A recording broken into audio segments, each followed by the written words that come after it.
Hello အားလုံးပဲမင်္ဂလာပါ Devlog ကနေပြီးတော့ပြန်လည်ကြိုဆိုလိုက်ပါတယ်ကျွန်တော်ဒီနေ့ကျွန်တော်ရဲ့မိတ်ဆွေကိုကျွန်တော်ဒီနေ့ပြောပြပေးမယ့်အရာတွေကတော့ကျွန်တော်အခုခေတ်စားနေတဲ့အယုတ်ကဘယ်လိုမျိုးကြီးပြုလုပ်လဲဆိုတဲ့အရာမျိုးလေးကိုကျွန်တော်ရဲ့မိတ်ဆွေကိုကျွန်တော် sharing လုပ်ပြီးတော့မှာဖြစ်ပါတယ်ဒီအရာတော့အရန်ကိုပဲယူရှင်နဲ့ဒီလွယ်ကိုပဲဒါလေးတည်ဆိုရင်ကျွန်တော်ရဲ့မိတ်ဆွေအားလုံးအလွယ်တကူလုပ်လို့ရမှာပဲဖြစ်ပါတယ်ဒီရုံးကျွန်တော်တို့ကိုယ်ကလေးကိုတော့မယ်ဝယ်တဲ့တော့ပြီးတော့ကျွန်တော် ChatGPT ဆိုပြီးတော့ရိုက်ရှာလိုက်မှာဖြစ်ပါတယ်။ကျွန်တော် ChatGPT 4ဆိုပြီးရိုက်ရှာလိုက်တယ်။ဒီထဲမှာဒီမှာအခုရေးတာကျွန်တော်အကောက်ဝင်ထားတာဖြစ်တဲ့အတွက်ကျွန်တော်တန်းဝင်သွားလိမ့်မယ်ဒါပေမဲ့ကျွန်တော်မိတ်ဆွေတွေကမကောက်ဝင်ထားဘူးဆိုရင်တော့ဝင်တော့မှာမဟုတ်ဘူး။ try on ဒီနားရောက်ပြီးဆို try on ChatGPT ပဲဖြစ်ပါတယ်။ဆိုတော့ကျွန်တော်ဒီမှာအကောက်ဝင်ထားတာဖြစ်တဲ့အတွက်ကျွန်တော်ကအကောက်ရောက်နေရပဲဖြစ်ဖြစ်ကျွန်တော်အကောက်ပြန်ထွက်ပြီးတော့ကျွန်တော်ရဲ့မိတ်ဆွေနဲ့အတူတူပြန်ဝင်ပြပါမယ်။ကျွန်တော်ဒီမှာအကောက်ပြန်ပြီးတော့ကျွန်တော်ထွက်လိုက်မယ်။ထွက်လိုက်ပြီးဆိုရင်ဒါမျိုးပေါ်လာပြီ။ဒါမျိုး ChatGPT ကိုပြန်ပြီးတော့try on ChatGPT ကိုဝင်လိုက်တဲ့အချိန်မျိုးမှာဒီမှာကျွန်တော် login ဝင်မှုတော့ကိုပေါ်လာမယ်။အဲဒါဆိုရင်ကျွန်တော် login ကိုလုပ်မယ်။ login လုပ်မယ်။အဲလောက်ရင်ကျွန်တော်ဒီမှာကိုယ်ရဲ့ရှိတာမရှိတာဆိုရှိတယ်ဒီမှာကိုယ်ရဲ့ရှိတယ်ဒီက content ဝင်ကိုယ်ရဲ့နဲ့ပဲကျွန်တော်ဆက်ပြီးတော့တွားလိုက်မယ်။ဒါဆိုကျွန်တော်ရောက်ပြီ။အကယ်၍တချို့တစ်ခါတလေဆိုရင်တော့ကျွန်တော်ဒီမွေးတက်ကလေးတို့ဘာလို့ဖြည့်ခိုင်းတာရှိရဲ first name second name တွေဖြည့်ခိုင်းတာရှိရဲအဲ့လိုမျိုးရှိရဲဆိုရင်လည်းကျွန်တော်အလွယ်တကူဖြည့်ပေးလိုက်ဒါဆိုရင်ရပြီ။ကျွန်တော်ဒီအဆင့်ကိုရောက်ပြီ။ဒီအဆင့်ကိုရောက်သွားပြီဆိုရင်ကျွန်တော်ဒီမှာရိုက်ကမယ် prof လေးတစ်ခုရှိရဲအဲ့ဒီ prof လေးကိုကျွန်တော်အနေနဲ့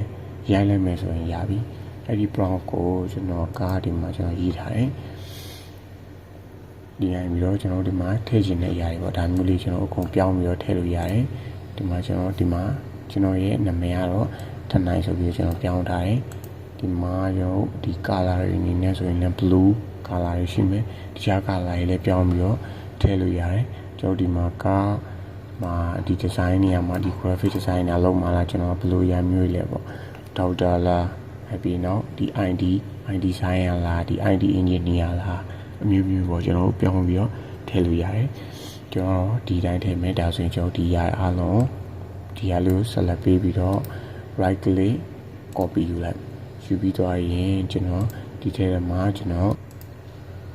paste လုပ်လိုက်မယ်ဒါဆိုရင်ကျွန်တော်ဒီမှာဒါလေးကိုကျွန်တော်ဒီနေ့ paste ပြီးပါပြီဖြစ်ပါတယ်ဒီမှာတော့ကျွန်တော်အနေနဲ့ပြောင်းလို့ရတော့ဘာမှမရှိဘူးကျွန်တော်ရဲ့ main suite တွေဒီမှာနာမည်ကြီးပြောင်းလို့ရတယ်တခြား design တွေပြောင်းလို့ရတယ်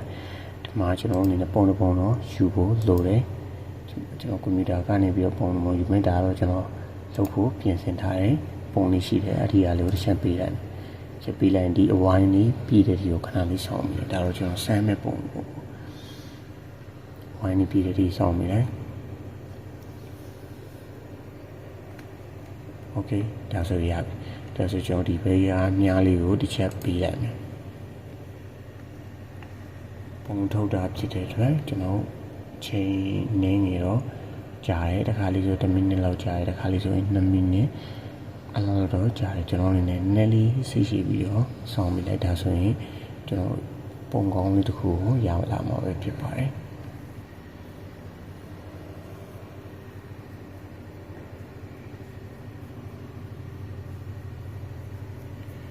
โอเคဒါဆိုရင်ကျွန်တော်ပုံလေးရပါပြီဒီပုံလေးရပြီ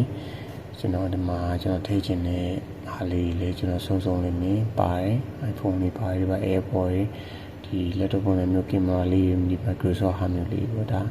အဆုံးတော့ကျွန်တော်ဒါပါနေပြီးတော့ဒါကျွန်တော်လုပ်ခြင်းနဲ့ပုံစံလေးပေါ့ကျွန်တော်အခုလုပ်လိုက်တဲ့ဟာတော့ချင်းအနေနဲ့က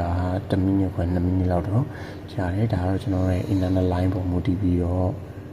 ကွာသွားမှာပဲဖြစ်တယ်ဒါနာမည်တွေပါလည်းပါမယ်တပါ